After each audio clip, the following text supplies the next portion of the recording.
우리 함께 말씀 보겠습니다. 마태복음 16장 19절 말씀. 마태복음 16장 19절 말씀. 마가복음입니다. 마가복음 16장 19절 말씀.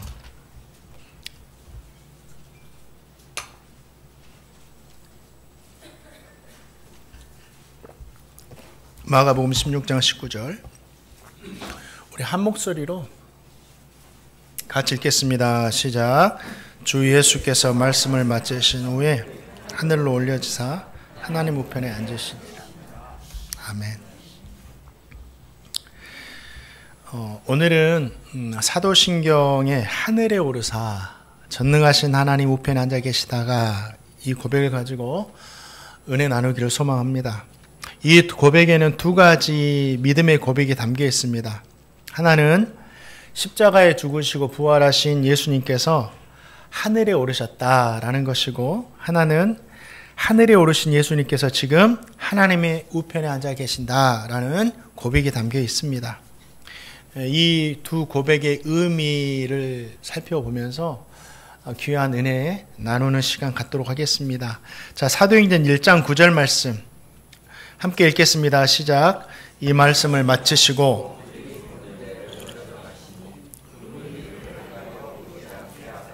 아멘. 십자가에 죽으시고 부활하신 우리 주님께서 하늘로 오르셨다라고 말씀하셨습니다. 이 하늘에 오르신 의미가 뭘까요? 예수님은 십자가에서 다 이루셨다라고 말씀하셨죠. 하늘에 오르심, 이 승천은 이 지상에서의 모든 구원 사역을 하나도 남김없이 다 완수하셨다, 다 이루셨다, 이 뜻입니다. 이 땅에서 더 이상 남아있는 예수님의 구원 사역은 없습니다. 100% 다 완성하신 거예요. 이제 구원 사역은, 구속 사역은 다 끝이 났습니다. 저와 성도님 이 사실에 두 가지를 기억하셔야 됩니다. 먼저는 우리 스스로의 구원을 위해서 우리가 할 수 있는 것은 아무것도 없고 예수님 믿는 것밖에 없다. 구원을 위해서 우리가 무엇인가를 해야만 한다라는 것은 다 거짓말입니다. 구원을 위해서 우리가 해야 하는 것은 아무것도 없습니다. 왜냐하면 예수님께서 십자가에서 이미 다 완성하셨기 때문이죠. 사도 바울은 우리의 구원이 어떠한 행위에서도 날 수 없다라고, 오직 믿음으로만 말미암는다라고 기록하고 있죠. 왜 이러한 이야기를 말씀하느냐? 기독교 역사를 보면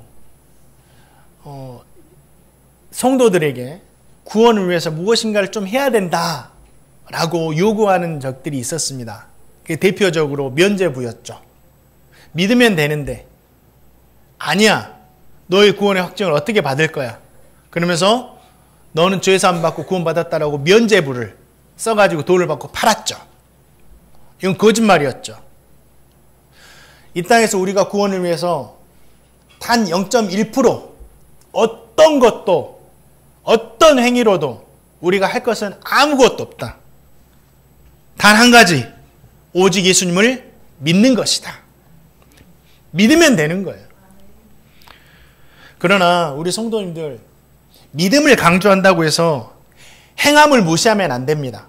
우리 한국에 있는 성도님들 믿음은 너무 좋아요. 믿음이 너무 좋아요. 그 믿음으로 뭐 남편도 다 이기고 다 이깁니다. 그러나 행함을 무시하면 안 돼요. 구원을 얻기 위해서 우리가 힘쓰고 애쓰는 것은 아니지만 예수님을 믿기 때문에 구원받은 백성으로 살기 위해서, 하나님의 말씀대로 살기 위해서 힘쓰고 애쓰는 거예요. 주님은 마지막 날 뭘 본다고 하셨어요? 우리의 행위를 보시고 판단하신다고 하셨어요. 우리의 행함을 보시고 판단하시는 거예요. 우리의 행함을 통해서 믿음을 보시는 거예요. 좋은 나무인가 나쁜 나무인가는 뭘로 보는 거예요? 아, 나무가 튼실하다, 나무가 보기 좋네, 이걸 보는 것이 아니라 열매를 보는 거잖아요. 우리의 믿음이 좋냐 안 좋냐는 뭘로 보는 거예요? 열매로 보는 겁니다. 그 열매가 뭡니까? 행함이에요. 초대교회를 한번 생각해 보세요. 7교회. 우리 주님께서 보이지 않는 믿음을 칭찬하시거나 책망하시지 않으셨어요. 모두가 행함을 가지고 칭찬하시고 책망하셨어요. 7교회를 한번 다 읽어보세요. 내 행위와 수고를 안다 라고 하면 칭찬하신 거예요. 그래 또 행위를 책망하시는데, 그런데 첫사랑을 잃어버렸다. 다 행함입니다. 내 행위에 온전한 것을 하나도 찾지 못했다. 내 행위를 안다. 작은 능력을 가지고 많은 일을 행했다. 다 행함이에요. 차든지 덥든지 해라. 주님은 행함을 보시고 그의 믿음이 진짜인지 가짜인지 좋은 것인지 나쁜 것인지 다 판단하신다라는 거예요. 그래서 결국은 믿음과 행함은 같은 겁니다.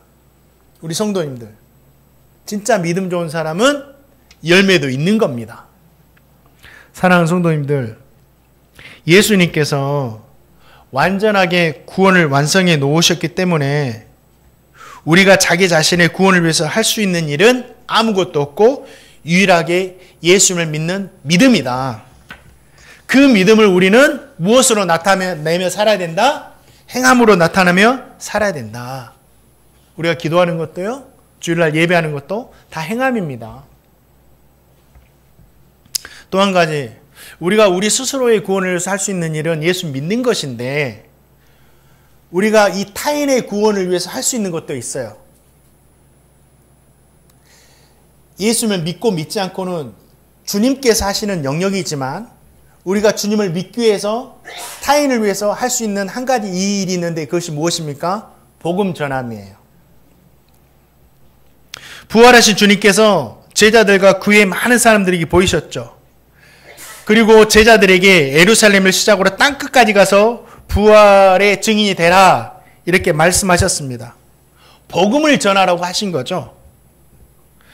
주님께서 복음을 전하라고 하셨는데, 복음이 뭐예요? 우리 성도들, 복음이 뭡니까? 우리 성도님들, 복음에 대해서 이렇게 설명하실 수 있나요? 복음에 대해서? 제가 30대 중후반 나이 때 부목사로 이렇게 지원하고 면접을 본 일이 있어요. 사역을 하기 위해서. 면접을 보러 갔는데 저와 함께 면접 장소에 어떤 목사님 한 분도 앉아 계시더라고요. 그리고 면접을 보는데 면접위원 중 담임 목사님도 계셨지만 또 장로님들도 계시더라고요. 그래서 장로님께서 이런 질문하셨어요. 부목사님 저에게.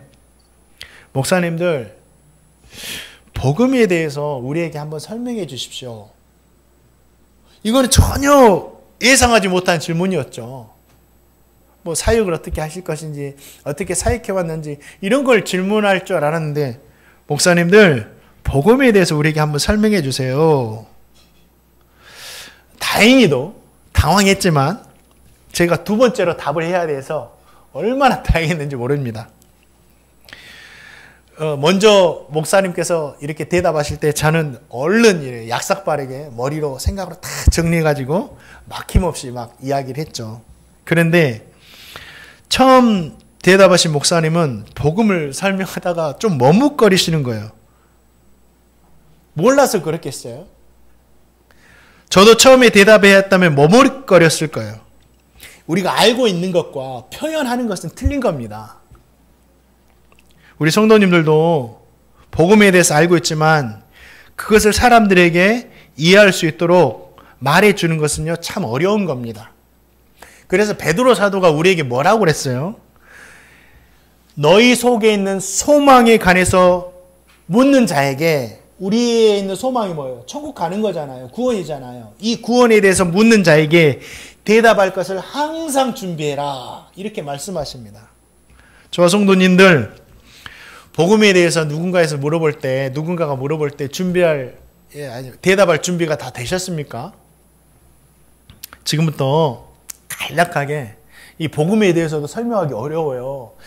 창세기부터 시작돼야 돼요. 진짜 복음에 대해서 이야기하려면 아담이 죄 지은 것부터 시작해가지고 계시록까지 주님 다시 오신까지 설명해야지 완벽한 복음이 되는 거예요. 그러나 지금 이 시간엔 다 그렇게 할 수 없고 간략하게만 말씀드리겠습니다. 우리 성도님들 좀 마음에 새기시고 준비되셨으면 좋겠어요. 자, 복음, 이 문자적으로 무슨 뜻이냐면 좋은 소식이다, 기쁜 소식이다, 복된 소식이다, 이런 뜻이에요. 왜 이 복음이 좋은 소식이고 기쁜 소식이고 복된 소식이에요? 자, 영생 얻는 방법, 구원받는 방법, 천국 가는 방법을 알려주니까 이보다 기쁜 소식이 없는 거예요. 누군가 사업으로 엄청 고민하는데 사업 잘 되는 방법을 알려준다면 그것보다 기쁜 소식이 없겠죠.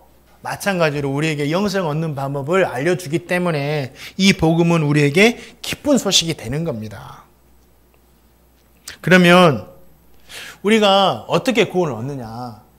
구원 얻는 방법을 알려주는 게 복음인데 우리가 어떻게 구원을 얻느냐? 영생을 얻느냐? 우리 성도님들 잘 아는 말씀 있을 거예요. 요한복음 3장 16절. 누구나 알고 있는 말씀. 자, 한번 읽어보겠습니다. 요한복음 3장 16절 함께 암송하겠습니다. 시작. 하나님이 세상을 이처럼 사랑하사 독생자를 주셨으니 아멘. 이 한 말씀만 다 이야기하면 끝나는 거예요. 이 말씀에서처럼 예수를 믿는 자에게 영생 구원이 있다. 구원을 얻는다.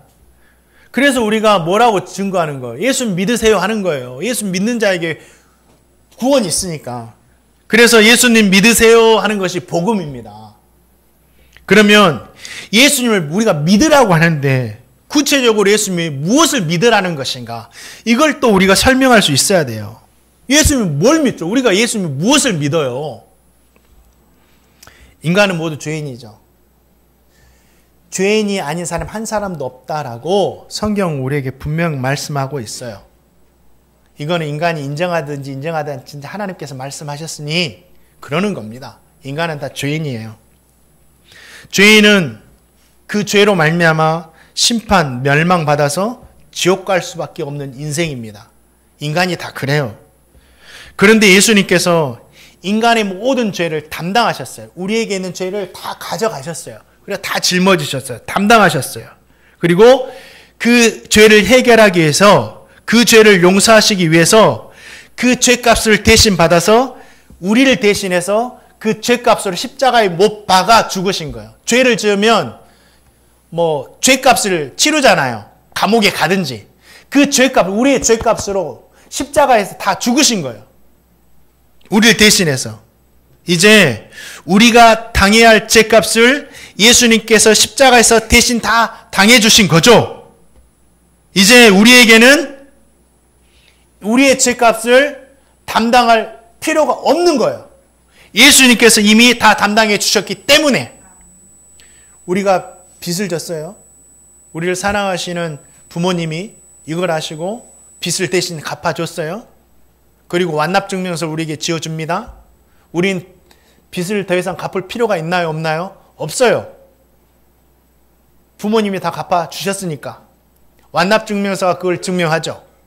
십자가가 죄에 대한 완납증명서다. 예수님께서 우리의 죄를 다 갚아주셨다. 우리는 더 이상 죄인이 아니다. 그러기 때문에 우리는 구원받아서 천국에 간다. 이 사실을 믿는 것이 예수님을 믿는 것이고 이것이 바로 복음이다. 사랑하는 성도님들, 십자가에 죽으시고 부활하신 주님께서 하늘에 오르시기 전에 우리에게 복음을 부탁하셨죠. 복음 전파해라.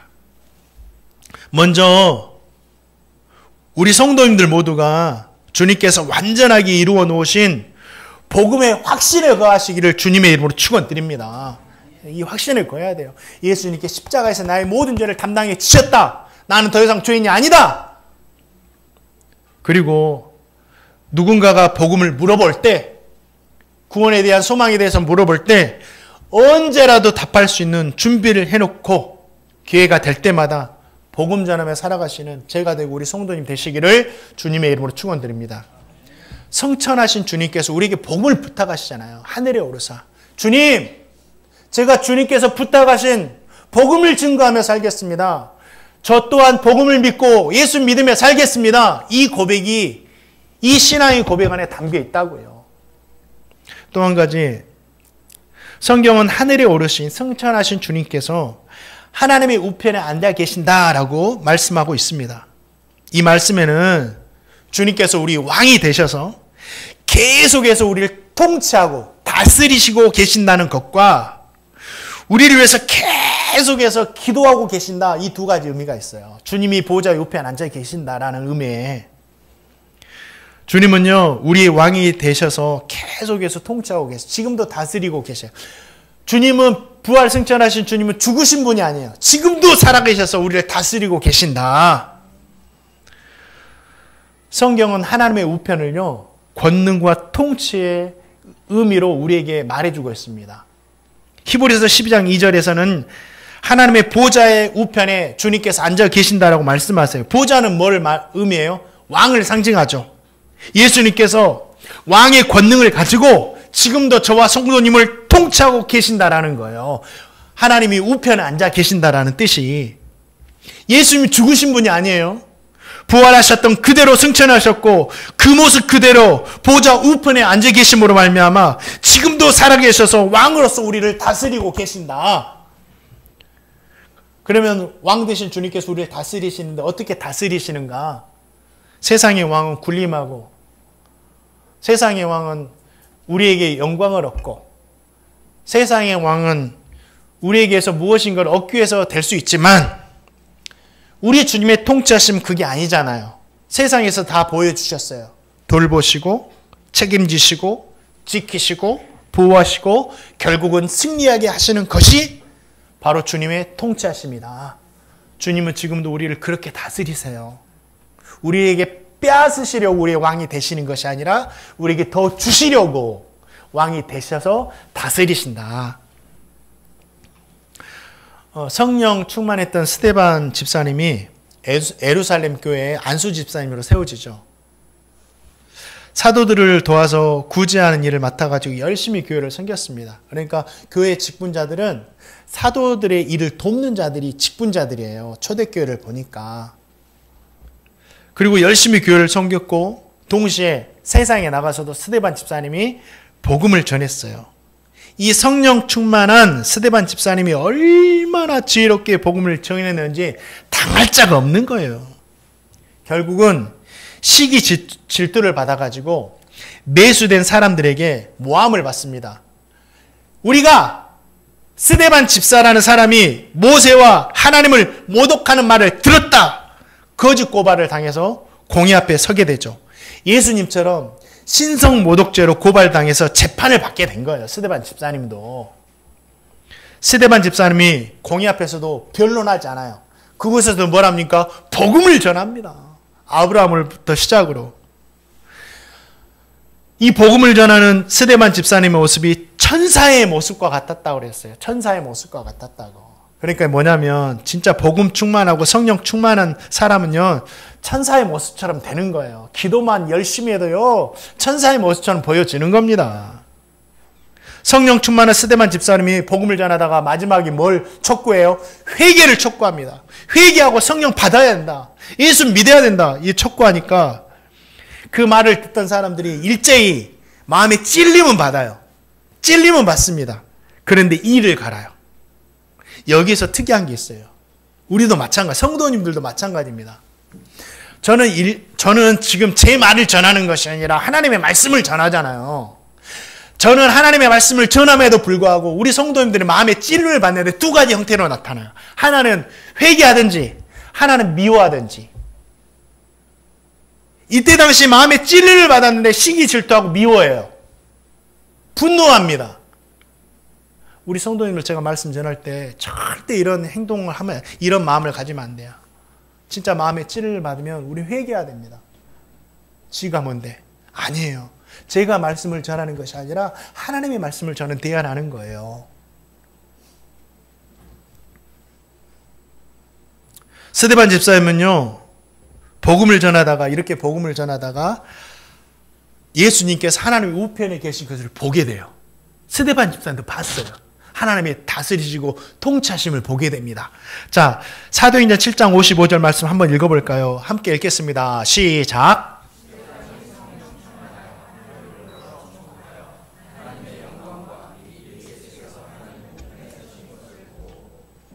그렇죠. 그리고 자신이 하나님의 우편에 서신 예수님을 보고 있다고 이런 말을 하죠. 그러자 그 소리를 듣던 사람들이 큰 소리를 지르며 귀를 막고 일제히 달려들어서 옷을 벗기고 돌로 쳐서 스데반 집사님을 죽입니다. 스데반 집사님이요, 복음을 전하다가 순교하신 거죠. 자, 스데반 집사님에게 순교의 순간 하나님의 우편에 계신 자신을 예수님께서 보여주심으로 내가 너와 함께한다라고 말씀해 주신 거예요. 너를 다스리고 있다. 확신시켜 주신 거죠.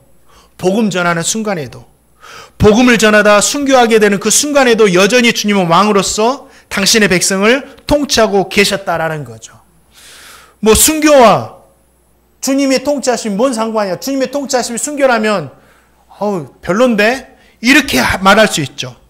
그러나 예수님의 통치는요, 우리가 발 딛고 살아가는 이 땅에서의 삶만을 이야기하는 것이 아니에요. 예수님의 통치의 핵심은요, 성도들을 승리하게 하는 것입니다. 영원한 생명으로 인도하게 하는 거예요. 주님은 그 스데반 집사님의 순간에 승리하게 하셨고 영원한 생명으로 인도하셨다라는 거죠. 우리 이 땅에 살다가 주님 때문에 억울한 일 당하고 힘들 수 있어요. 그러나 그 멸망으로 끝나는 것이 아니라 결국은 그 고통의 순간도 승리하게 하시고 하나님의 생명으로 인도하신다. 그것이 바로 하나님의 통치하심이고 다스리심이에요. 그래서 우리가 이 땅에 믿음으로 사는 동안 어려운 일 당해도 차질할 필요가 없는 겁니다. 사랑하는 성도님들, 하나님 우편에 앉아 계신 주님께서 지금도 모든 성도들 통치하고 계셔요. 통치하신 주님께서 결국은 승리하게 하십니다. 영생을 얻게 해주십니다. 그러니 스데반 집사님처럼 우리가 믿음으로 살다가 어려운 순간에도 그 통치하심 속에 계속해서 순종함으로 살아가시는 제가 되고 우리 성도님 되시기를 주님의 이름으로 축원드립니다. 또 말씀 전하기 전에요, 제가 보니까 그 9월달이 말이 됐다고 아마 그 실외기를 다 꺼버린 것 같아요. 전체 건물 실외기 꺼버린 것 같거든요. 위에서 찬바람 안 나오는 것 같은데 위에 에어컨 틀어졌으면 다 꺼주시면 좋겠어요. 뒤에만 켜주시고요. 했으면 좋겠습니다. 앞에도 켜져 있는 것 같은데 우리 장로님 한 분 위에 없나요 리모컨이? 뒤에가 없으면 이제 성가대실에 있을 수도 있고요. 한번 고민 집사님, 감사합니다. 한번 꺼주세요. 괜찮아요. 다 끄면 시작하겠습니다. 이게 찬바람이 안 나오고 BGM 한번 해보세요. 꺼졌으면. 감사합니다. 날씨는 더운데. 자, 또 말씀 보겠습니다. 로마서 8장 34절 말씀 한번 보겠습니다. 온도는 24도로 낮춰주면 될 것 같아요. 온도는 24도로. 감사합니다. 자, 로마서 8장 34절 보겠습니다. 읽겠습니다. 시작.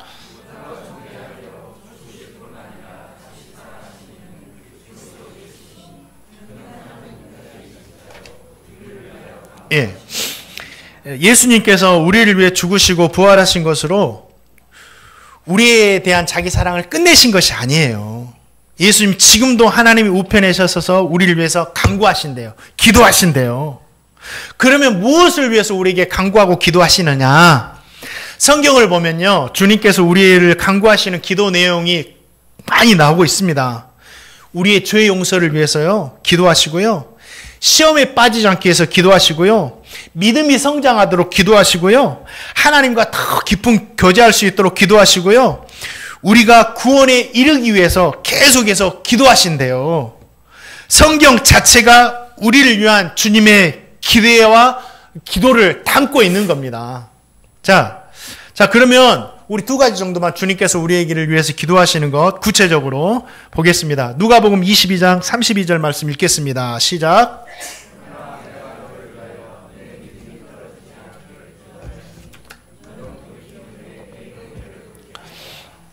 아멘. 주님께서 베드로 사도를 두고 하시는 기도입니다. 이 사탄이 베드로를 주님에게서 떼어놓으려고 밀 까부르듯이 공격한다고 그랬어요. 밀 까부르듯이. 이 사탄이 이 밀가부르듯 공격한다는 건 뭐냐면, 이 곡식을 거두고 나서 이제 그 타작을 하잖아요. 알곡과 쭉정이를 나누기 위해서 막 타작하고, 그리고 막 흔들고, 막 바람에 날리고, 이게 밀가부르듯 하는 거거든요. 그러니까 사탄이 베드로를 주님에게서 떨어놓기 위해서 그렇게 집요하게 공격한다라는 거예요. 집요하게 공격한다라는 거예요. 주님은 베드로가 이 사탄의 공격을 받아가지고 자신을 3번이나 부인한 후에 견디지 못할 것을 아셨어요. 주님은 그걸 염려하신 거예요. 주님께서 베드로가 나를 배신할 거야, 이걸 걱정하신 것이 아니에요. 진짜 주님이 걱정했던 것은 베드로가 사탄에게 넘어가가지고 나를 배신할 건데 그 배신함으로 좌절할까, 진짜 포기해버릴까, 이걸 걱정하신 거예요. 근데 베드로가 3번 부인하고 나서 땅을 치면서 통곡하잖아요. 그걸 걱정하신 거예요. 그랬대 주님께서 베드로가 믿음에서 떨어지지 않기 위해서, 그의 믿음이 완전히 무너지지 않기 위해서 기도하신 거예요. 이거예요. 저와 성도님 믿음으로 살다가 넘어질 때가 있잖아요. 주님은 믿음으로 살다가 넘어지는 그것을 막 뭐라고 하시는 것이 아니라, 넘어져가지고 나는 안 돼, 좌절하고 돌아서 버리고, 이걸 걱정하시는 거예요. 그러지 말라고 기도하시는 겁니다. 베드로가 어떻게 됩니까? 사탄의 공격으로 주님을 부인하지만 결국 주님의 기도로 인해서 믿음을 지키잖아요. 나중에는 주님처럼 순교하잖아요. 하나님 우편에 계신 주님께서 지금도 저와 성도님의 믿음을 위해서 간구하시는 거예요. 지금도 사탄은 밀 까부르듯이 우리를 주님에게서 떼어놓으려고 집요하게 여러 가지로 얼마나 공격하는지 몰라요. 진짜 많이 불안하게 만들고, 근심 걱정하게 만들고, 두려워하게 만들고, 다투게 만들고, 포기하게 만들고, 나는 안 돼, 내가 이렇게 만든다라는 거예요. 그래서 베드로처럼 넘어지기도 하죠. 그러나 그러한 공격 속에서도 우리가 망하지 않고 믿음 지키며 살 수 있도록 주님께서 기도한다라는 거예요. 우리 성도님들이 신앙이 좋아서 믿음 지키며 살고 있는 것 같아요? 신앙이 좋아서 넘어져도 일어나서 다시 믿음 붙들고 살고 있는 것 같아요? 사람의 신앙이 좀 얼마나 좋습니까? 없어요. 주님 앞에서 내 신앙 좋다고 자랑할 수 있는 사람은 단 한 사람도 없습니다. 왜 우리가 그럴지라도 믿음의 길을 걸어갈 수 있느냐? 말씀하잖아요. 주님께서 하나님 보좌 우편에서 우리를 위해서 날마다 믿음 잃지 않도록 베드로를 위해서 기도하셨듯이 우리를 위해 기도하신대요. 그 기도 때문에 저와 성도님이 믿음 지키며 살고 있는 겁니다. 우리가 믿음 좋아서, 신앙 좋아서 살고 있는 것이 절대 아니다. 주님의 기도의 응답으로 우리는 살고 있다라는 거예요. 하나님, 이 성도들 믿음 지키게 해주세요. 하나님, 일어서게 해주세요. 하나님, 승리하게 해주세요. 이 기도로 저와 성도님이 살고 있다라는 거죠. 사랑하는 성도님들, 주님께서 우리의 믿음을 위해서 기도하십니다. 그 기도로 우리가 지금 살고 있는 거예요. 주님의 기도를 통해서 저와 성도님 믿음 지키시고, 넘어졌더라도 다시 일어나서 정말 승리하며 살아가시는 제가 되고 우리 성도님 되시기를 주님의 이름으로 축원드립니다. 주님이 지금도 우리를 위해서 간구하고 계신다. 또 마지막 한 가지만 더 보겠습니다. 많은 기도를 하시는데 우리 주님, 우리 죄의 용서를 위해서 기도하신대요. 참 이 말씀이 은혜가 되었습니다. 이 기도를 찾아보면서 요한일서 2장 1절 말씀, 나에게 주시는 말씀만 함께 읽겠습니다. 시작. 나의 자녀들아,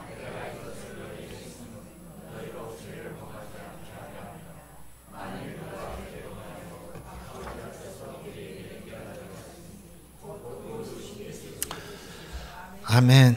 주님은 우리가 죄를 범하지 않고 살기를 원하시죠. 그렇죠. 주님이 우리가 죄 짓고 살기 원하겠어요? 죄를 범하지 않고 살기 원하십니다. 그런데 우리도 원하잖아요. 하나님, 진짜 말씀대로만 살기를 원한다라고. 누가 죄 짓고 살고 싶은 사람이 이 땅에 어디 있겠어요? 그런데 그것이 우리 결심이나 마음대로 잘 되지가 않아요. 그렇죠. 세상 속에서 살아가는데 이 세상이란 곳이 죄악이 가득합니다. 한번 세상을 보세요. 눈 뜨고 보는 것이 대부분 다 죄악이에요. 우리가 무감각해져서 그러지 요즘 세상의 문화라는 것들을 보면 눈 뜨고 보는 것이 다 죄악입니다. TV를 봐도 다 죄악이고 우리가 무감각해져서 그런 거예요. 다 세속의 문화이고 음흉한 것들이 너무 많고 하나님 말씀에 벗어난 것들이 대부분이고 그런데 우리는 그 앞에서 멍청하게 웃고 있는 거죠.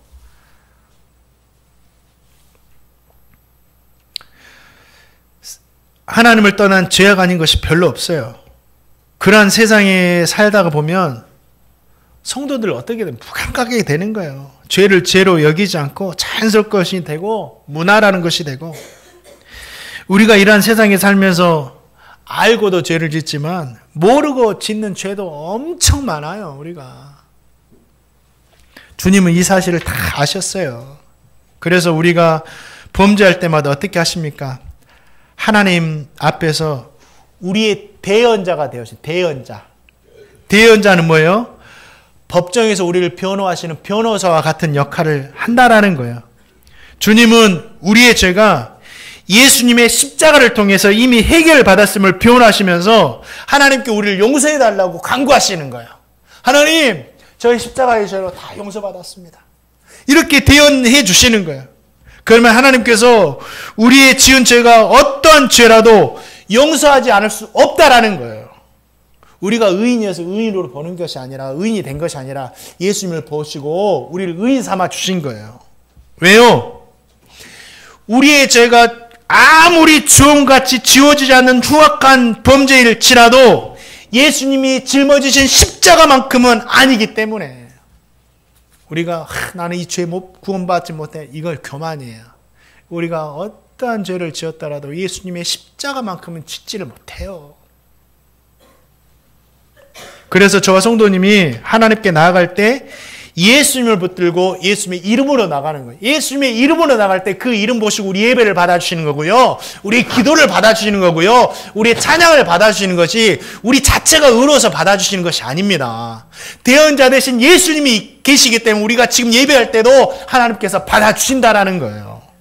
사랑하는 성도님들, 그러기 때문에 우리가 범죄했을 때 낙심하거나 두려워하거나 절망하지 마시기 바랍니다. 우리의 대언자 예수님이 계시기 때문이에요. 우리의 대언자가 되셔서 날마다 우리를 간구하시는 예수님을 믿으시고 죄로 인해 넘어질 때마다 숨지 마시고 낭망하지 마시고 좌절하지 마시고 더욱 담대하게 하나님께 나가시는 제가 되고 우리 성도님 되시기를 주님의 이름으로 축원드립니다. 말씀을 맺을게요. 오늘 사도신경 하늘에 오르사 전능하신 하나님 우편에 하나 계시다. 이 고백을 해가지고 말씀을 들었습니다. 이 신앙 고백에도 참 많은 의미들이 담겨있죠. 하나님 복음 전하면서 살겠습니다. 예수 믿고 살겠습니다. 주님 다시 오시는 날까지 주님 증거하겠습니다. 나를 위해서 지금도 통치하시고 다스리시고 기도하시는 예수님 붙들고 내가 연약할 때마다 죄 지을 때마다 넘어지지 않고 다시 한번 주님 붙들고 살겠습니다. 주님의 통치함 가운데 살겠습니다. 이 믿음의 고백도 함께 하시는 제가 되고 우리 성도님 되시기를 주님의 이름으로 축원드립니다.